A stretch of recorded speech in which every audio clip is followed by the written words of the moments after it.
Welcome to Canada's most irreverent talk show. This is the Andrew Lawton Show, brought to you by True North. Hello and welcome to you all, Canada's most irreverent talk show here, the Andrew Lawton Show. I am back. Did you miss me? Don't answer that. My delicate, tender ego can't take it if you say no. It is Monday, May 13th, 2024. It is just after 1 o'clock Eastern Time, 11 a.m. Mountain Time, 10 a.m.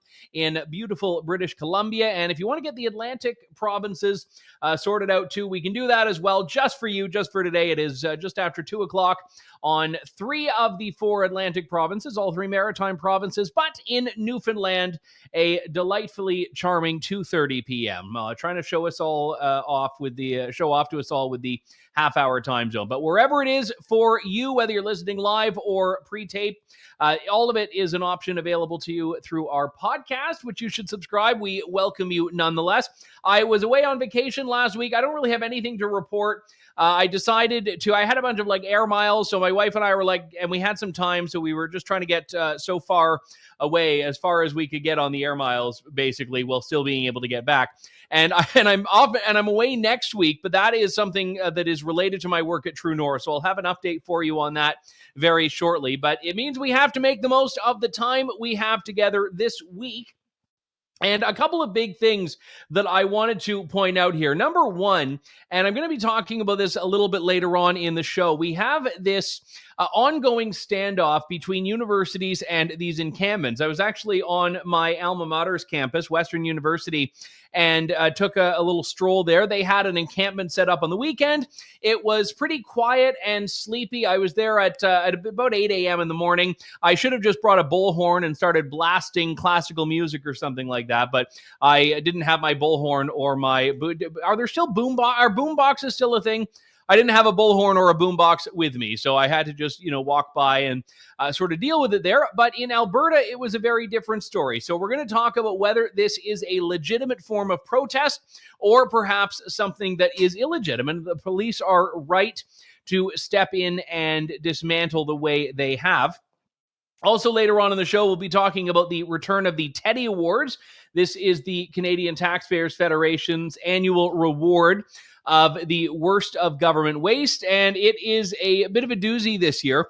But before we get into that, I want to talk about this creative math that we've seen from the Liberal government here. Now, you may recall it was a couple of weeks ago that Justin Trudeau gave what was a rather stunning admission that he has bungled the immigration file. He says, yes, Canada has clearly accepted more in the way of immigrants than Canada can sustain, more than Canada can absorb. This was again, stunning admission from the federal government, especially because it has been Justin Trudeau at the helm for the last 9 years. So if there is a problem with the immigration system in Canada, that is his and his immigration minister's faults.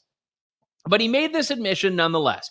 And we talked about it on the show, and Marc Miller, who's the immigration minister now, has made similar concessions that we have had too many, specifically foreign residents. So these are the people that come in either as temporary foreign workers or as international students. He said, maybe, just maybe, we have too many of these people in the country. And you think, okay, great. The Liberal government's paying attention to this. They see there's a housing crisis.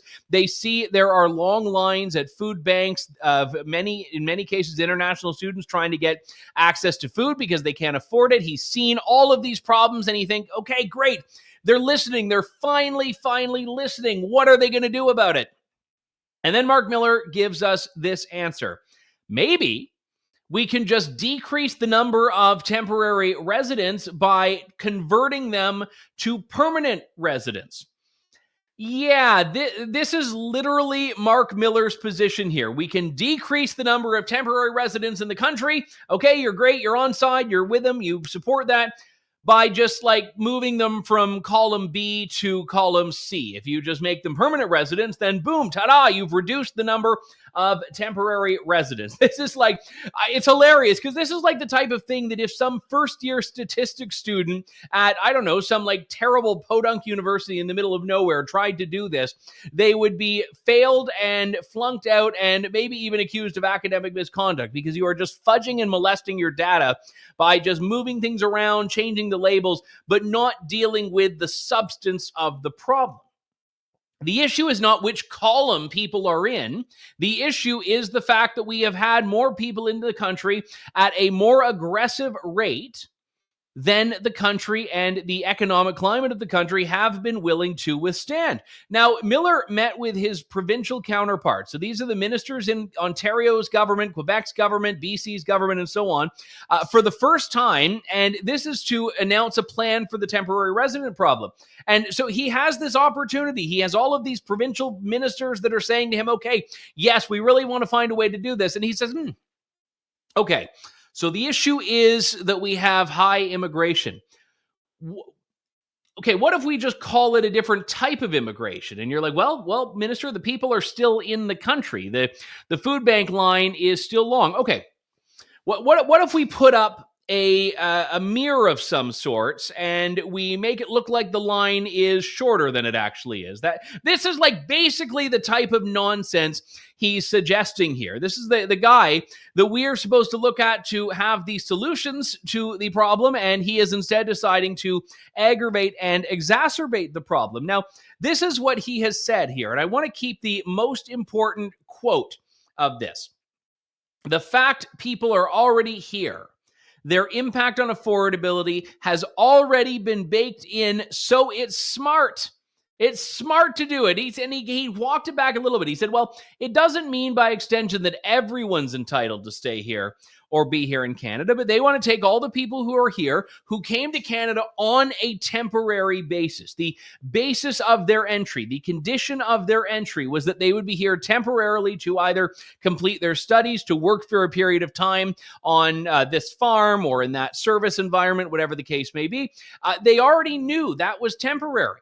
And his answer to there being too many of them, by his own government's admission, that have come in too short a time, is that, well, maybe we should just turn it around and move them into the other column. And you wonder why the Liberal government is cratering in the poll. You wonder why no one is looking to the Liberals now and saying, these guys really seem to have a handle on what's happening. I'm trying to we should just come up with some meme of sorts where, find ways that we could say that the Liberal government is actually coming up with. For example, I've got a Marc Miller solution here. So I read this book a while ago, but let's say I hadn't. This is a delightful book, Erich Fromm's Escape from Freedom. Let's say I had to read this for an assignment, and I had to get through all, how many pages is it? All 296 pages of the book, because I had to read the entire book. And oh no, I'm only at page 75 in the classes tomorrow. Marc Miller says not to worry. Just rip off the back half. The book only has 75 pages now. Congratulations, you've done it. You've managed it. You've conquered it. You're having trouble conquering Everest? Just lop off the top of Everest and ta-da, you're there. This is Marc Miller's idea of achievement. And I'm sorry, it is hilarious in some ways, but it wouldn't be for long if this guy has his way for the years and years that the Liberal government tends to think it's going to be in power. Absolutely absurd. One thing I wanted to just pivot to here is the ongoing, in some cases, dismantling of these encampments on university campuses. There were a police movement in Alberta on the weekend.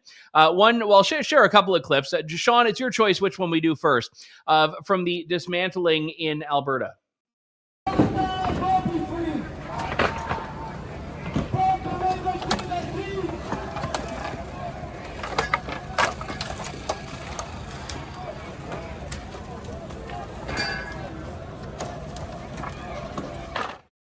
You see just in the background there, the number of police officers involved tearing down the scaffolding, pretty anticlimactic in a way.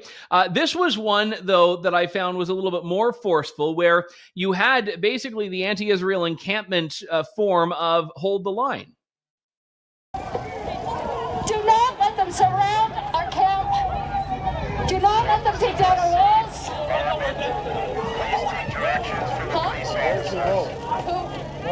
Where do we go? We stay here, please. Canada, your hands are So we basically have her saying, no, don't let them do it. Don't let them do it. And there was one video I saw where one officer single-handedly took down an entire wall.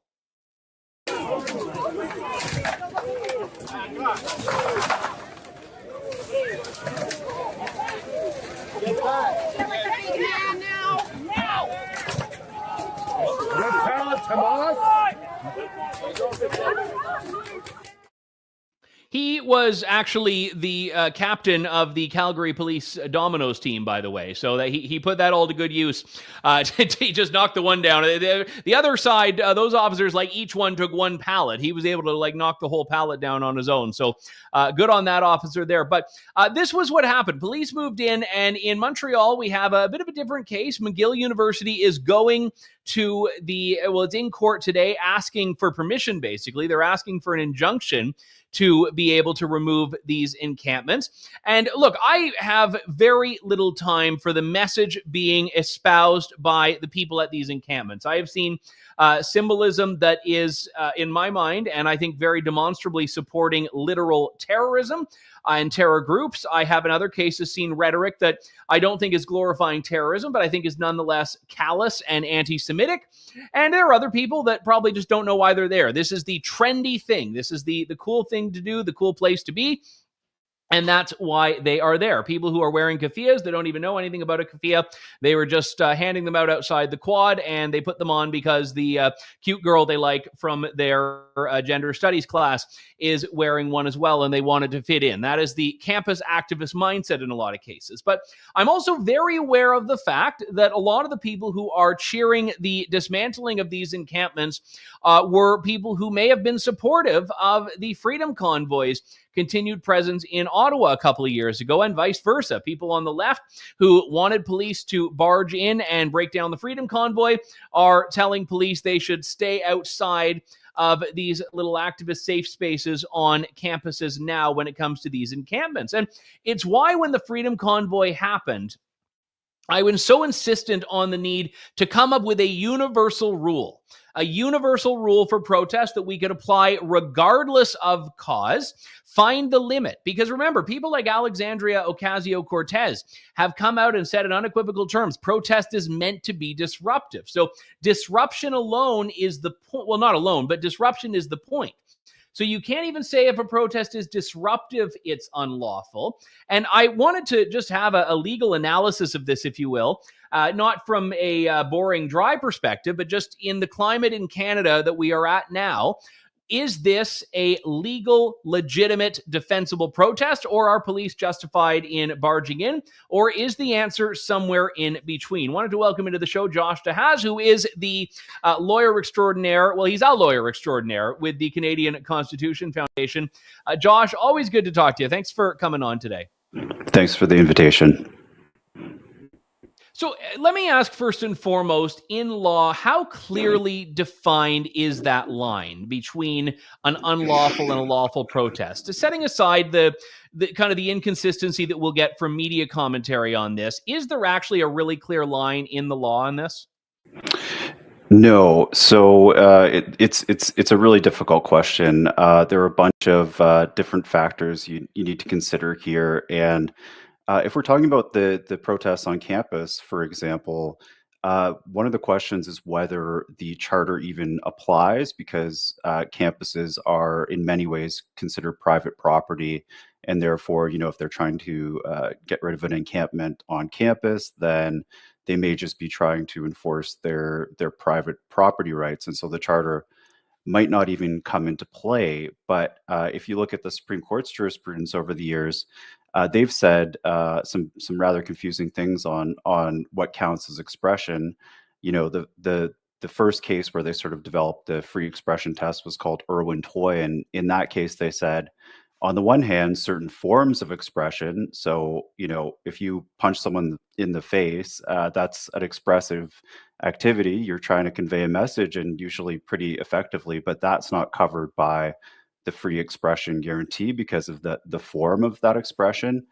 And yet at the same time in that case, they said, if you go park your car as a protest in a parking lot, I know this is a weird example, but it's the example that they used. If you're doing that as a protest against reserving parking spots for certain people, then that is an expressive activity, and the chart and your expression is protected. And if you look at something like an occupation or an encampment, it's hard to know whether that's protected expression or not. And you can look at some of the later case law. There's a case called Montreal City, where they get into, okay, which places does the charter protect expression in and which places are excluded from protection? And they say, look at the historical and actual use of the place. Is it a place where historically we would expect expression, like a public park, or is it a place where we historically wouldn't, like the secure areas of an airport is one example they used. And in terms of actual function, okay, well, is it compatible with the function of the place?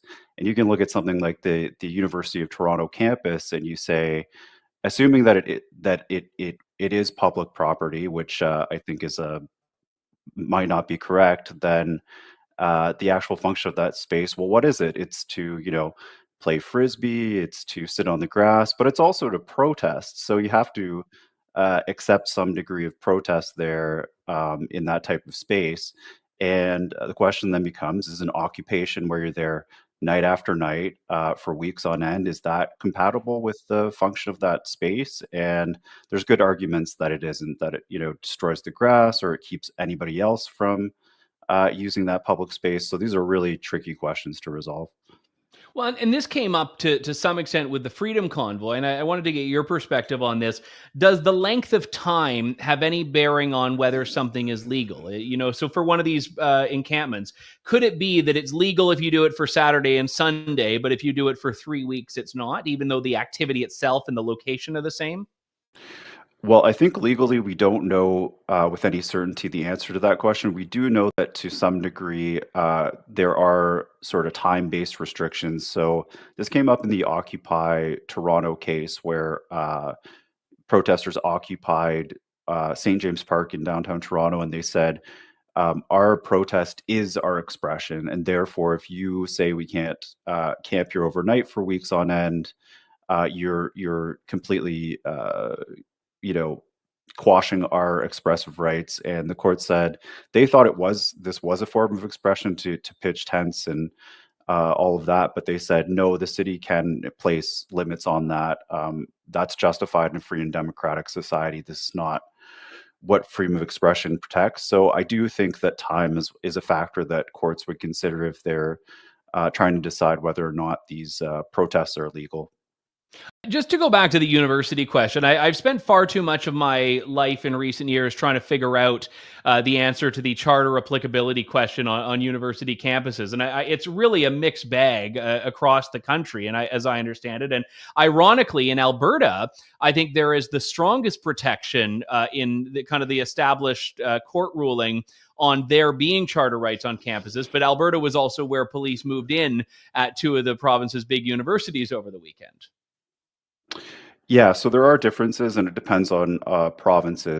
In Ontario, there's a lot of case law that suggests that university property is generally private and that universities are autonomous institutions. And the way they look at that, the court says, okay, well, let's look at the acts that created these universities, and they say pretty clearly that they're meant to be autonomous, and they receive public funding, so we think of them as public universities and we call them that. But in the case law, there's an argument to be made that they're essentially private property, and so the charter wouldn't even really apply if that's the case.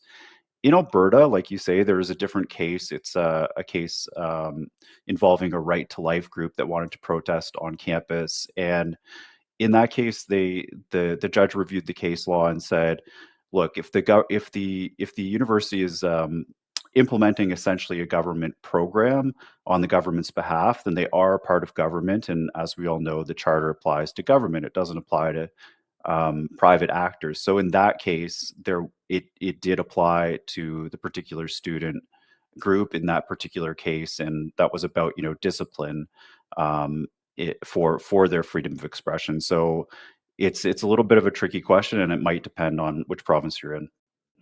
So one of the most frustrating things, and this comes up anytime there's a discussion about free speech or in a legal context, freedom of expression, is that so many people are unable to separate the legality from their own value that they attach to whatever the speech is. And this is sort of, as I led into this segment, the issue where I have to be fully candid. I have very different views about the value of the Freedom Convoy protests and the value of these protests, but I have to take that out when I'm talking about, the merit of their legal right to protest. And I'm wondering, from what you've seen, and I realize all these encampments are different, and the rhetoric at them is different, and sometimes the universities themselves may choose to may choose to use their property rights and may choose not to, and a university has that right.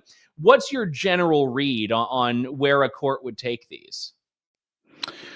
So my general read is that it's pretty hard to tell, but I think if you're talking about Ontario This is why and lawyers the always court win, is, because you can make an argument for or against anything, right? you really can, but this is, I was debating this with a couple of my colleagues early this morning, and you really can make the argument on either side. My personal view is that, I hate seeing protests broken up. I don't agree with the message of this protest. I generally think they're wrong, but universities are places traditionally where people express themselves on all manner of topics, and they're entitled to be wrong about those things. And we need disagreement and debate on campus. So I don't like seeing police go in and break them up. But I think if you're talking about Ontario and the university trying to enforce its property rights, I think they're on pretty fairly solid ground that they could, say trespassers, especially the non-students, get off our lawn. You've been here long enough. And in other cases, the courts might say, okay, well, this was take, for example, Alberta, this was violating their expression to say they can't, use this space, but there were genuine safety risks here, or there are other factors that make this a justified limit on the charter right. So I think that those universities in Alberta might also potentially win, but there's conflicting case law. That's the reality. These things come up not all that often in the courts, and different judges say different things. So it's not always all that clear. Well, and I would hope and assume that there could be some middle ground here. I mean, for example, I played some clips a few moments ago of police taking down what looked like, again, not terribly permanent or terribly well-constructed fences, but there had been efforts to literally build a fence around this. And we've heard reports from some of these cases of them trying to block people from walking through. Like, I would be more amenable to this if a university were to say, listen, you can be there, you can set up your tents, you can sleep there, you can chant, but you can't commandeer this entire space. If someone else wants to walk through that space and exercise their own free speech rights there, they should have that right. Similarly to, the Freedom Convoy. If the government had said, listen, you can stay here as long as you want, but move the trucks, that would have changed the calculation a little bit, I think. Yeah, I agree. I think that there are ways you can put reasonable limits that can allow people to continue to express themselves without actually, commandeering the space, like you say, or creating some of these other risks. And in fact, we have seen universities do that in this case. They have said things like, look, you can protest here every day and you can use up a large amount of space. You can be as loud as you like, but if you start impeding, people walking to class, that's a potential violation of our student code of conduct, and there will be consequences for, impeding other people trying to get to class. Or, you can be here all day, but you can't stay overnight. And I think that might be a type of limit that makes sense considering the extent of our charter. If you look at the Ottawa protests, the same thing too. Like, if the city maybe found places where the trucks could park so that people could do their protests day in, day out, every day, that's one thing. But blockading a street might be legally a different thing, right? So I think that's a good way to look at it, is that we should be able to try and find ways to accommodate people's expression, but not go overboard to the point where it's creating serious harm to other people. Just one thing I wanted to ask you about, Josh, is, whether just moving forward here and whatever the next thing is, the next protest, if let's say that a pro-life group is not allowed to demonstrate in the same space at, University of Toronto or whatever the school is that this encampment is in, and the university cracks down on them, as has happened to pro-life groups, does this actually help them in a way? Can they turn around and say, well, hang on, last year you were fine when this protest was there? Interesting, because when these protests started up in the United States, and you saw, university presidents being called before Congress, they they went back to principle and they said, look, we're a university campus. People should be able to say extreme points of view as long as they're not, harassing a particular student over and over again. And that was the right principle. But for many years before that, universities had the opposite principle, which was, oh, no, we need to protect student safety. Students can't be exposed to controversial ideas they don't like because, everything is discriminatory or hurts their feelings. But yeah, the I Heart J.K. Rowling encampment wouldn't have lasted this long a year ago.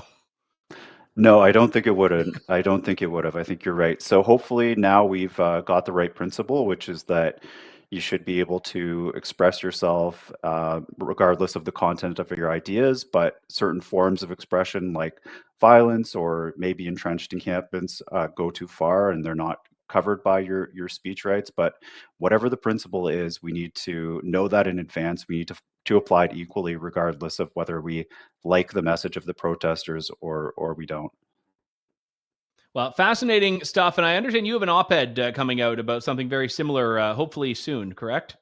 I hope so. Not sure where yet, but we'll see. All right. Well, if everyone else rejects it, send it my way, and True North will publish it there. But always good to talk to you, Josh Dehaas from the CCF. Thank you very much. Thanks, Andrew. All right. Always good to get the level-headed view of things there. Wanted to turn to one thing, the thing we can always count on. Well, what are the two things? Death and taxes, right? We'll focus a little bit more on the second one here because government loves patting itself on the back, but a couple of days ago, government was honored in a way that only the Canadian Taxpayers Federation is able to do. It was Teddy Award season. This is some of you like the Oscars, some of you like the Grammys, some of you like, what are the weird Canadian, the stupid Canadian ones that no one watches? Is it the Geminis? No, not the Juno. People like the Junos, Sean. Let's not crap on the Junos too much. But I don't even know what the Geminis are. Because there's also something called the Canadian Screen Award. So maybe I'm mixing up two awards. But either way, it's the thing that like that CBC show with the non-binary anti-colonial tomato or whatever gets nominated on. But anyway, but the award that I like, the awards that I follow are the Teddy Awards, courtesy of the CTF. I believe we have our good friend Franco Terrazzano here. That he is with Teddy, and he's holding a Teddy. So this is like Teddyception there.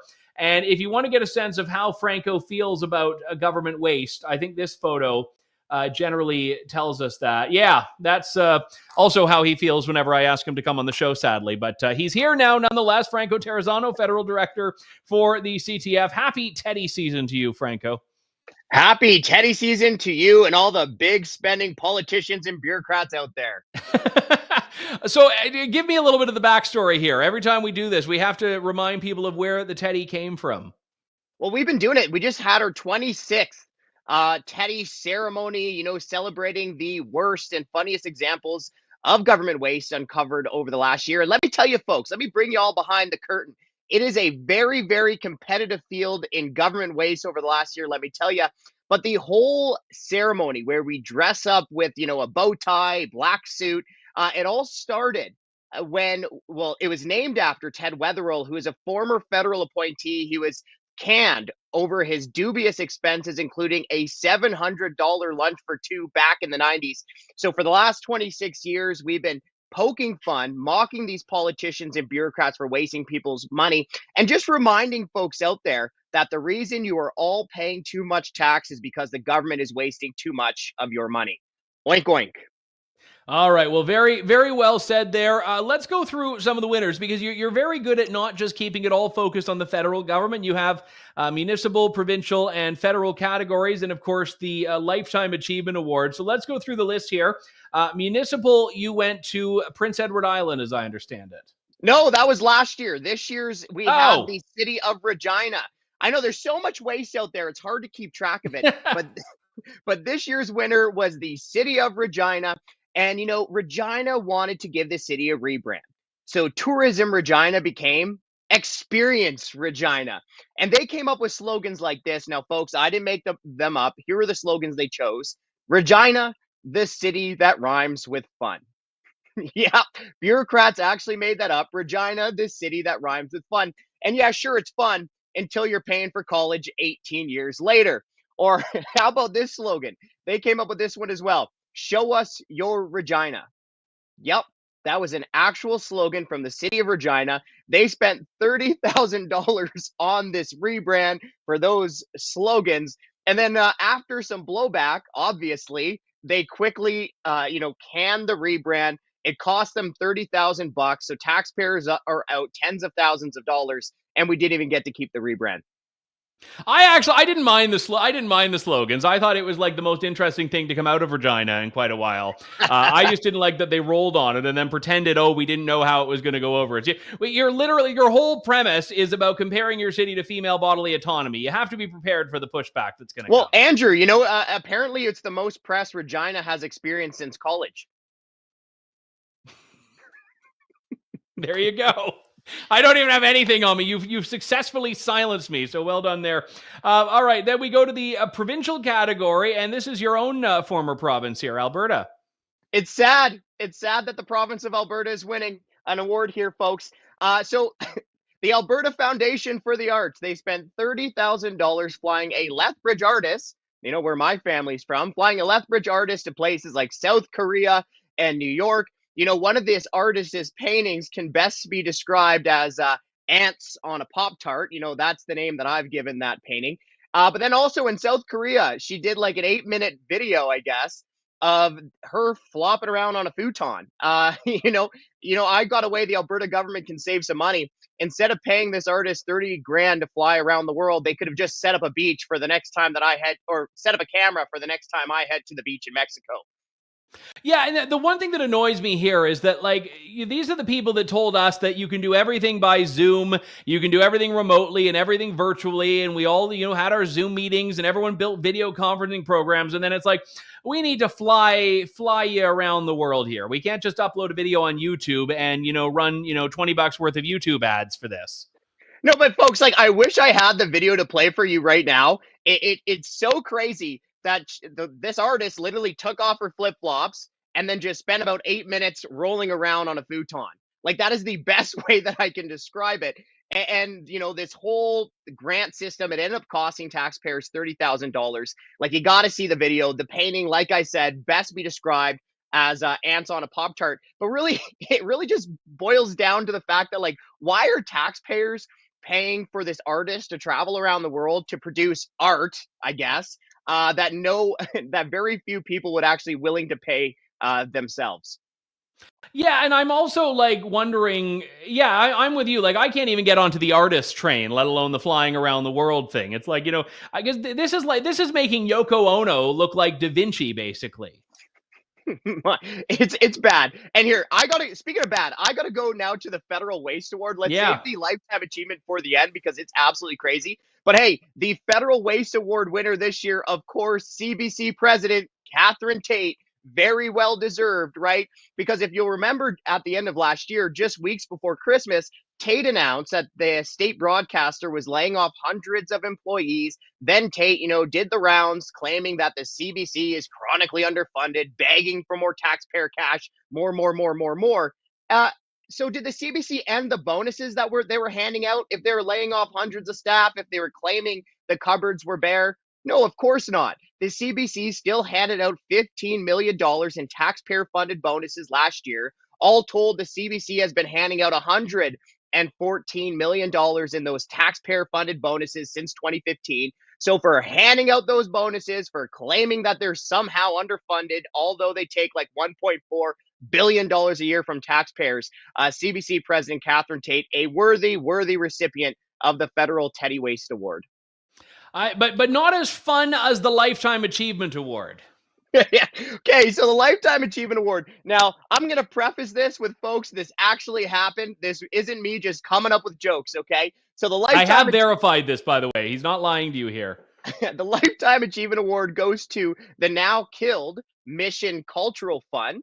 Okay, so we first heard about this fund when we heard that the Prime Minister flew a Canadian chef to India to cook Indian food. So that's when our taxpayer spidey senses started going off about this Mission Cultural Fund, because the first thing that came to my mind is well, how else are you supposed to get Indian food in India? You know what I mean? Yeah, they just call it food there. You don't even need to work that hard for it. But here's some of the other things, or here's some of the things that the Mission Cultural Fund was spending taxpayers' money on. Like a $10,000 birthday party for Margaret Atwood in New York, or a $52,000 photo exhibit for rock star Bryan Adams so he could show off his totally awesome photos, like one of Justin Trudeau. But now it gets really crazy, okay, folks? Because the Mission Cultural Fund, which was the federal slush fund, spent more than $8,000 on a sex toy show in Germany. Now, Andrew, maybe I'm a little old school, man, but if the Germans want to have a sex toy show in Germany, they could pay for it themselves. You know, that's all I'm asking for here. Or this one, and this is just a description from the government. They had a musical, I guess, some type of play that highlighted, these lesbians who are dressing up as male pirates who found each other and fell in love. That was a musical paid for by the taxpayer. Yeah, you might not have even known about that. Now, even after all of this crazy spending, the Mission Cultural Fund, they hung on. They stuck with it until one thing finally put it over the top. So what was the thing that finally killed the Mission Cultural Fund? Sex stories from senior citizens in other countries, okay?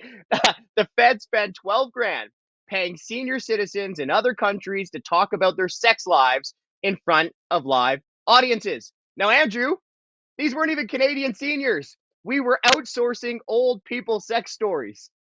They should have just gotten up and talked about the city of Regina. There you go. 12 We could have at least folks. saved, maybe 20,000 of that. Hey, or why couldn't the senior citizens just go to the German sex toy show? Why did this need to be 2 line items? And it wasn't even a Canadian jobs program. These were seniors in other countries. Hang on. I want to understand this. I try to look through the lens of the government bureaucrats that are doing this. So these were non-Canadian citizens talking about their sex lives in non-Canadian countries. And I'm assuming it wasn't limited to that time I had sex in Canada. So I'm failing to see why the Canadian government had, pardon the language, skin in the game here. Spreading Canadian diplomacy abroad or something like that. Now, folks. Now, spreading something. I knew you were going to say that. So this thing, folks, these seniors in other countries, they had to talk about their first time, their last time, their best time. 12 grand. You know what would have been a better use of 12 grand? Paying those seniors to talk about literally anything else. And maybe just do 10 grand. You don't even need to do the full 12. They're retired. Let them just. Oh gosh, Canada. This is our great. Canada's back. This was Justin Trudeau's promise when he was elected. Canada's back. Canada's backside. Anyway, all right. Well, happy Teddy season to you. You've killed the Mission Cultural Fund, so the award is working. Yeah. Hopefully we can kill some more of this wasteful spending in Ottawa and across the rest of Canada. But folks, it's always a really fun time, and it's really to highlight the fact that you are paying too much tax because these bureaucrats are wasting so much of your money. All right. Well, keep up the good work there, Franco Terrazzano from the Canadian Taxpayers Federation. Always a pleasure, sir. Hey, take care. All right. Oh boy, what a great story. And by great, I mean great for show value, not for Canadian taxpayer value. But all right, with that, we'll do it for us for today. We will be back tomorrow with more of Canada's most irreverent talk show. Same time, same place. Thank you. God bless, and good day to you all. Thanks for listening to the Andrew Lawton Show. Support the program by donating to True North at www.tnc.news.